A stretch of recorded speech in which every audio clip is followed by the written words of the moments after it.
Hello, আসসালামু আলাইকুম guys. কি অবস্থা সবার? আশা করি সবাই অনেক বেশি ভালো আছেন। তো আজকে আমরা যাইতাছি পাবনা আলিমপুর থানা সাগরকান্দি গ্রামের পাশে।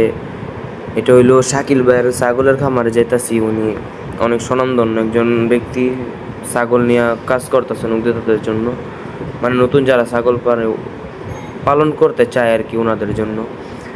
তো ওদিকে আমরা যাইতাছি, মাত্র রওনা হইলাম। আমরা এখন আর কি মাঝ রাস্তায় আছি, এখনো ঢাকার মধ্যেই আছি, ট্রাভেল করতেছি, বাসের মধ্যে আছি। আর এই যে আমরা হইলো সকাল 6টার দিকে বেরোইছি, আর এই যে এখন রাস্তার মধ্যে আছি। যাইতে যাইতে ভালো ভালো দৃশ্য দেখলাম। এই টাইপের গ্রামীণ যে দৃশ্যগুলো আছে এগুলা অনেক ভালোই লাগে।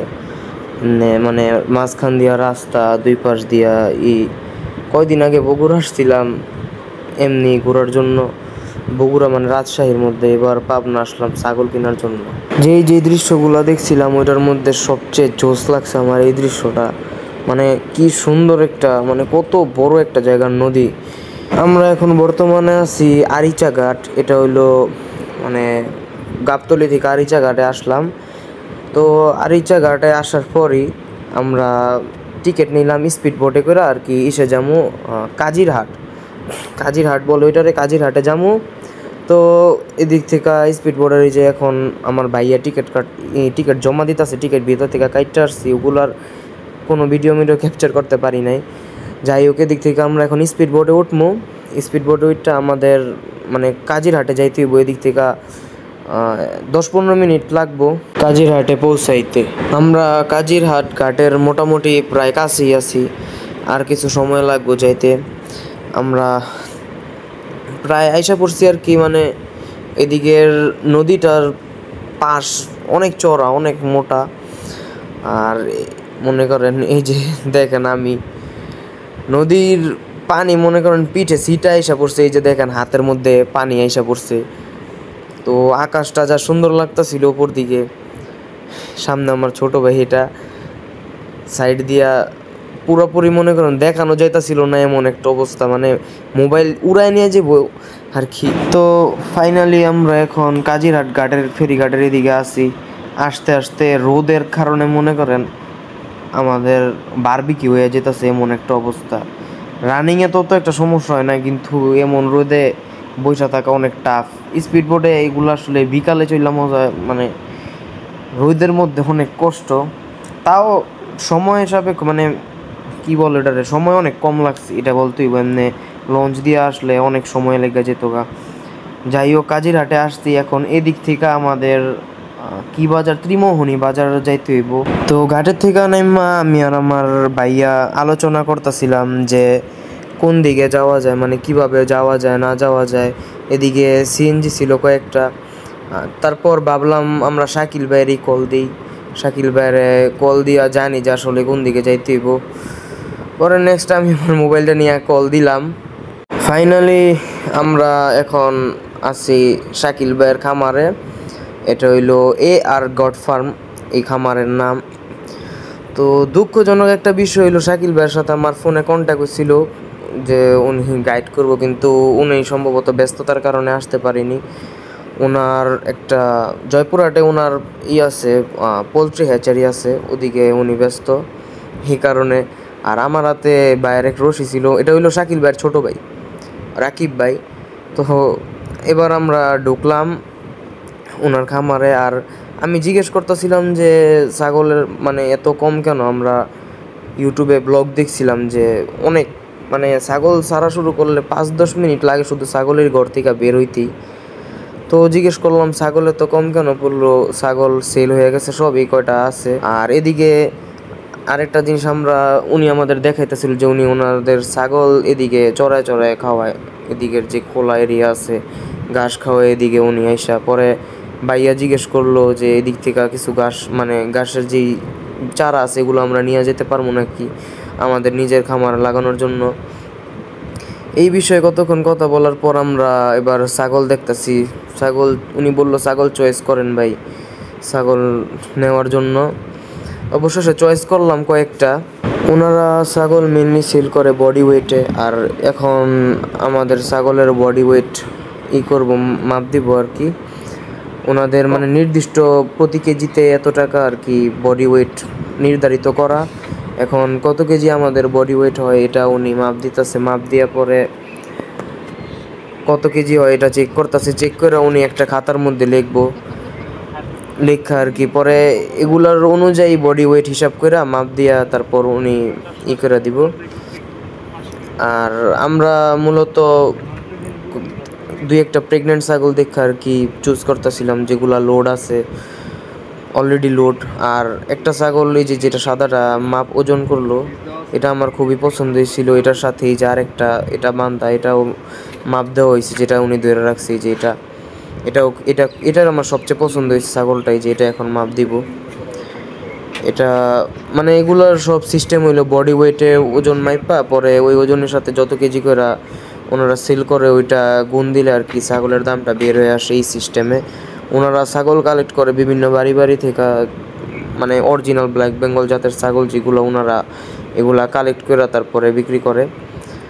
আর আমি তো ভাবছিলাম শাকিল ভাই আসবো, শাকিল ভাইয়ের সাথে দেখা হইব, যেহেতু শাকিল ভাই মানে ইউটিউবে ওনারা দেখছি। তাও সমস্যা নাই, উনি ব্যস্ত ছিল, ওনার ছোট ভাই আসছে, ওনার ব্যবহারও খুব ভালো, ওনাদের ব্যবহার অনেক ভালো লাগছে যত কিছুই হোক। আর তারপরে যে এই ছাগলটা, এটার পেটে প্রায় বাচ্চা চলে আসছে এমন একটা অবস্থা। এটা আশা করা যায় 15-20 দিন এমন সময় নেব, বাচ্চা দিয়া দিব ইনশাল্লাহ, আশা করা যায় এমন। পরে টোটাল আমাদের 4টা ছাগল মাপ হয়েছে, এখন মেবি 3টা হয়েছে এ পর্যন্ত। আর এই যে একটা ছাগল দেখতেছেন লাল কালার, এটা আমার ছোট ভাইয়ের পিছে পিছে ঘুরতেছিল, পুরা পোষ মাইনা যাওয়ার অবস্থা, এমন একটা অবস্থা, খুবই লক্ষ্মী একটা ছাগল ছিল। আর এখন এই যে 4 নম্বর ছাগলটা উঠাইবো, এটা সম্ভবত 27 কেজির মতো ওজন হয়েছিল। তো ওজন মাপা শেষে উনি এখন ইন টোটাল সবগুলো ছাগলের দাম কত আসে এগুলোর এখন হিসাব করব। প্রায় ছাগল নামার সময় ট্রে পড়ে গেছিলো, পরে আমি ট্রেটা উঠাইলাম হাত দিয়ে। যাই হোক 4টা ছাগল চুজ করলাম। প্রথমে প্ল্যানিং আছিল 3টা ছাগলের, ফার্স্টে ছিল 2টার, পরে আসলো 3টা, এখন আলহামদুলিল্লাহ 4টা নিলাম। ছাগল যেহেতু আমরা নিতেছি ব্রিডিংয়ের জন্য, মানে বাচ্চা উৎপাদনের জন্য, সেহেতু আমরা প্রেগনেন্ট ছাগলই চুজ করে নিলাম, মানে যেগুলো লোড আছে, মানে অলরেডি পেটে বাচ্চা আছে এগুলো চুজ করলাম। যেমন মাশাআল্লাহ এটার পেটে বাচ্চা এসে রয়েছে। অতঃপর এই সাদাটা মনে করেন এটার পেটেও বাচ্চা আছে, এটা টাইম লাগবে, এটার একটু বেশি টাইম লাগবে, 2-3 মাসের মতো। পরে এই যে এটা যেমন এটারও 2-3 মাসের মতো সময় লাগতে পারে, আল্লাহই ভালো জানে, এটার সময় লাগবে একটু। পরে এটার গঠনটা সবচেয়ে ওচা লম্বা ওই সাদাটা। আর এটার পেটেও মাশাআল্লাহ বাচ্চা এসে রয়েছে, এটার পেটও অনেক ফুলানো, এই যে এটার পেট মাশাআল্লাহ ভালোই ফুলানো। আলহামদুলিল্লাহ ছাগল আমাদের কেনা শেষ হইলো, এখন আমরা ইনশাল্লাহ বাড়ির দিকে রওনা দিমু। আর এই ভিডিওটা করতেছি এমনি, ছাগলটা ভালো লাগতাছিল, সুন্দর লাগতাছিল, ঘাস খাইতাছিল। আর ছাগল আমার অনেক দিনের স্বপ্ন, আমরা ইনশাল্লাহ বড় জাতের ছাগলও আনবো। এইগুলা আমি ছাগলের সম্বন্ধে এখনো কিছু জানি না, ছাগল কিভাবে পালতে হয় না পালতে হয়, হাড্ডি হুড্ডি চেক করে দেখতেছিলাম যে ছাগল কি কেমন কি আসে বিষয়। ইনশাল্লাহ বড় জাতের ছাগলও আনবো। ওই যে আমাদের পেমেন্ট কমপ্লিট হইতেছে ওদিকে, আর এই যে ওনাদের পোস্টারটা তো কমপ্লিটলি ফাইন। যাই হোক এখন আমরা রওনা দিব বাসার উদ্দেশ্যে।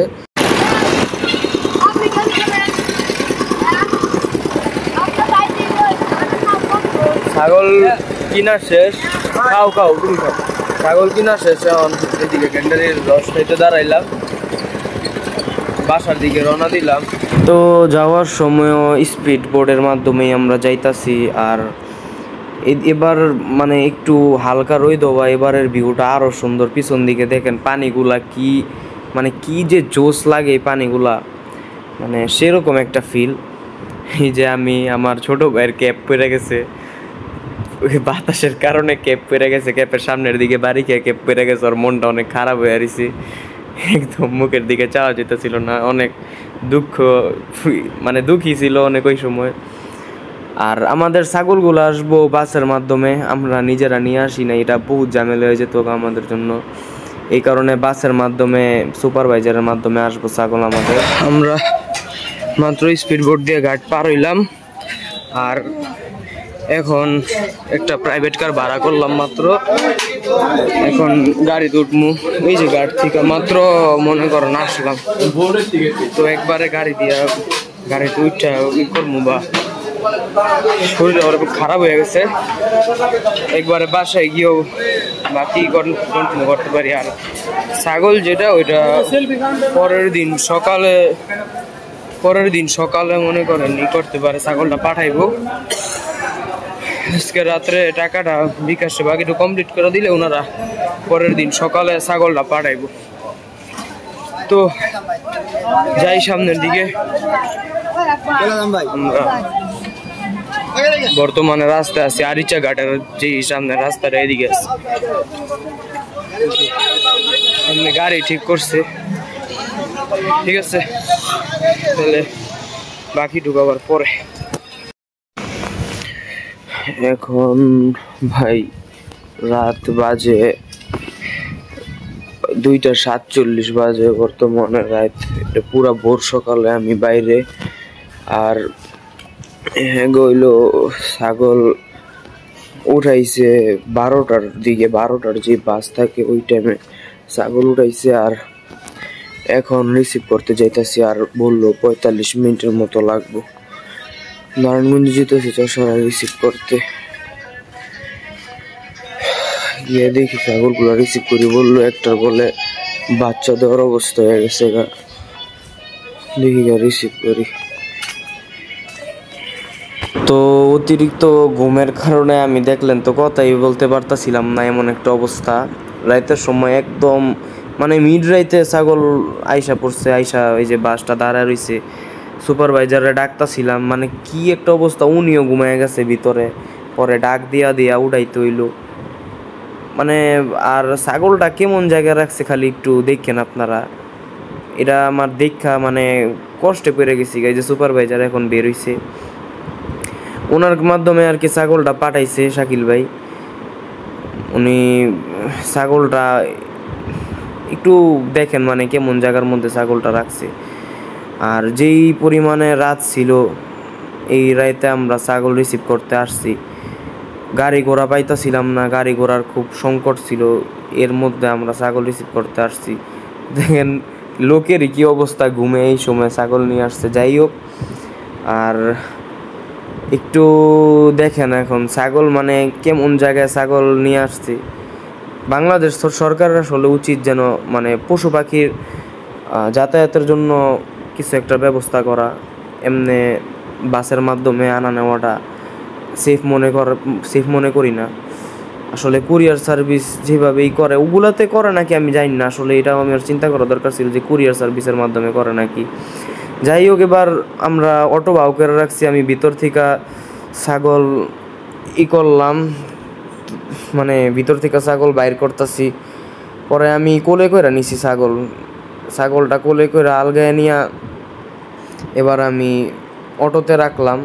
একটা ছাগল অটোতে রাখছি, ভিতরে আরও বাকি 3টা আছে। আর সুপারভাইজার ওনারা বলছিল যে ছাগল করার কথা একটা, ওনারা বলে বিআই, এটারে বলে বিআই আইছে, মানে এইভাবে বলে যে মানে বাচ্চা প্রসব করার সময়টা হয়ে গেছে গা। তো আমি বাসায় শুনি না আর কি, বাসায় ঘাবড়ে গেছি এই কথা শুনি না যে ছাগল যদি বাসের মধ্যে বাচ্চা দিয়া ফেলায়, বাচ্চার উপরে তো অনেক খারাপ ইফেক্ট পড়তে পারে জাক্কি জুক্কি খাইলে। পরে শাকিল ভাইয়ের ফোন দিলাম আর্জেন্টলি যে ভাই এমন বলতেছে ওনারা, ছাগলের কি সমস্যা বনি। পরে বলল না, আপনি একটু সুপারভাইজারের খেয়াল রাখতে বলেন, বকশিসের কথা বলেন, ওনারা রাজি হয়ে যাবে। পরে আমি বলছি, পরে কেমন করছে জানি না, এই যে ছাগল অন্ধকারে ক্যামেরায় ক্যাপচার হইতাছে না। যাই হোক, এবার মানে বাকি ছাগলগুলা বাইর করে আমরা অটোতে রাখতেছিলাম। অটো নিছিলাম 2টা, মানে নর্মাল অটো, আমরা যেমন যে অটোতে চলাফেরা করি ওই অটোই নিছি 2টা। পরে ওই অটোতে করে নিছি। আমরা প্রথম পিক আপের চেষ্টা করছিলাম, যে পিক আপ দেওয়া নেওয়া যায়নি। পিক আপ দেওয়া কষ্ট অনেক বেশি, আমাদের রাস্তা ছোট, কষ্ট অনেক বেশি, কারণ পিক আপ চালু করলেই ভাড়া নেওয়া যায় অনেক বেশি। তারপর একটা আছে মাহেন্দ্র গাড়ি সম্ভবত ওইটার ভিতরে, ওইটা ভাড়া করার চেষ্টা করছিলাম, ওইটা আসতে চায় না। পরে অবশেষে আমরা নর্মাল লোকাল অটোতে করেই নেওয়ার ব্যবস্থা করলাম। 2টা ছাগল অটোতে তোলা হয়েছে, এই যে সাদাটা লম্বা যেটা এটা, আর ওদিকে আরেকটা আছে, এই 2টারে অটোতে তোলা হয়েছে। এখন বাকি 2টারে তুলমু, বাকিগুলারে তুললা একবারে আমরা যামু খামারে যামু, এদিক থেকে গুদারা ঘাট থেকে ডাইরেক্ট খামারে যাবো, আমাদের খামারে ওদিকে নিয়ে ছাগলের ঘরের সেট আপ করে দিমু। এখন না পারলে সকালে করমু, সকাল হইয়া গেছে প্রায় আর কি, এটা ভোর রাত সকালে এই মাঝখানের সময়টা। যাই হোক, আমরা তাহলে এবার রওনা দিমু। এখন ছাগলগুলা এই গাড়িটা পিছাইতেছে, ওই গাড়িটাতে এবার ছাগল তুলি। তো ফাইনালি নদী পার হইতাছি, এরপরই খামার। আর মাঝ রাস্তার কোনো ভিডিও করতে পারি নাই, কারণ হইলো ছাগলের লাড়াচাড়া, এই কারণে রাস্তার ভাঙ্গাচোরা এগুলি ছাগল সামলামো নাকি ভিডিও করবো। আর বোর্ডে ওইটা ওরা শান্ত হয়ে গেছিলো, কোনো সমস্যা নেই। এগুলো আবার প্রেগনেন্ট, তো এই কারণে বেশি লাড়াচাড়া করি নাই। ফাইনালি অনেক কষ্ট সাধনার পরে ছাগল নিয়ে আসলাম। আমার এই খামার আইসা যেদিন থেকে কাজ করতেছে, ওদিন থেকে আমার খামারের প্রতি ছাগলের প্রতি এমন একটা কবিতা যে ছাগল আনানোর চেষ্টা করতেছি। আলহামদুলিল্লাহ, দেখলেন তো কিনলাম। আর এই যে এই লুক দে, এই হোক, এদিকে এখন অন্ধকার, ওইদিকে সকালে ইনশাল্লাহ ওইদিকে শেডের মধ্যে নিয়ে রাখবো। আপাতত এই অন্ধকারের মধ্যেই রাখছি। এই যে এটার পেটে আলহামদুলিল্লাহ এটা লোড আছে, এটাও আলহামদুলিল্লাহ লোড আছে। তো যাই হোক, আর 2টা আনছি, আরো 2টা আসতেছে, ভাইয়ারা আনতেছে। একবারে সকালে সেট আপ করবো। এখন 2 দিন ধরে ঘুম হইতাছে না, এই ছাগল আননের চক্করে। মনে করেন বাসের লোকে বললো ছাগলের বাচ্চা দিয়া দিতে পারে, এমন একটা অবস্থা। পরে আমি তো ঘাবড়ে গেছিলাম, বাসে দিয়া দিলে বাচ্চা ড্যামেজ হয়ে যেতে পারে, এমন তো সেমন মারাও যেতে পারে, এমন একটা অবস্থা। এই ডরে ছিলাম। পরে আলহামদুলিল্লাহ ওদিকে বাচ্চা দেন, বাচ্চা ইনশাল্লাহ এদিকে দিব, এদিকে চোখ ফুটুর বাচ্চা ইনশাল্লাহ। তো সকালে একবার সেট আপ করবো। এই যে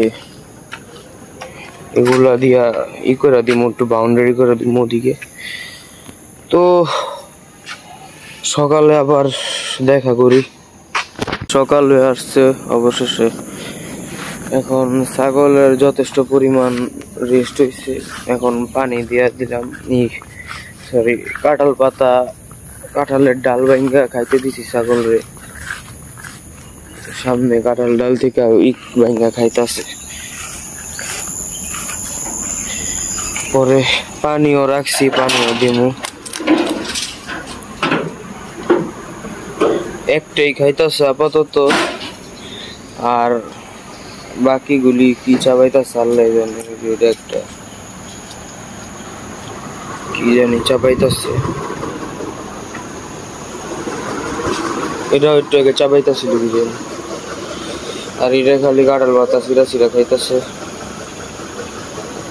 উপরে বাইন্দা দিছি দিয়েই।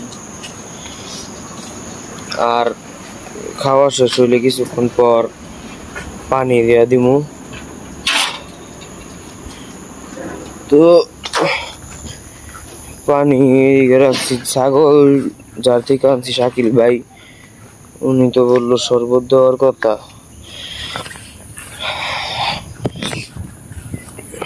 উনি বলছে শরবত দেওয়ার কথা, লেবু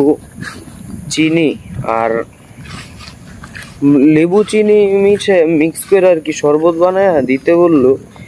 আর বা চিনির বদলে স্যালাইন দেওয়া যাবে আর কি।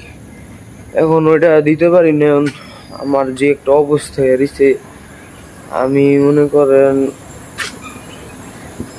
পরশু দিন রাইতে থেকে ঘুমাইতে পারতাছি না। এই যে এগুলো আনা নেওয়ার ঝামেলায় পরশু দিন রাইতে থেকে ঘুমাইতে পারতাছি না, অবস্থা অনেক খারাপ।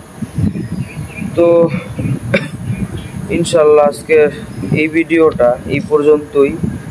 আমি দেখা করবো ইনশাল্লাহ নেক্সট কোনো ভিডিওতে। ততক্ষণের জন্য আল্লাহ হাফেজ গাইস, সি ইউ সুন।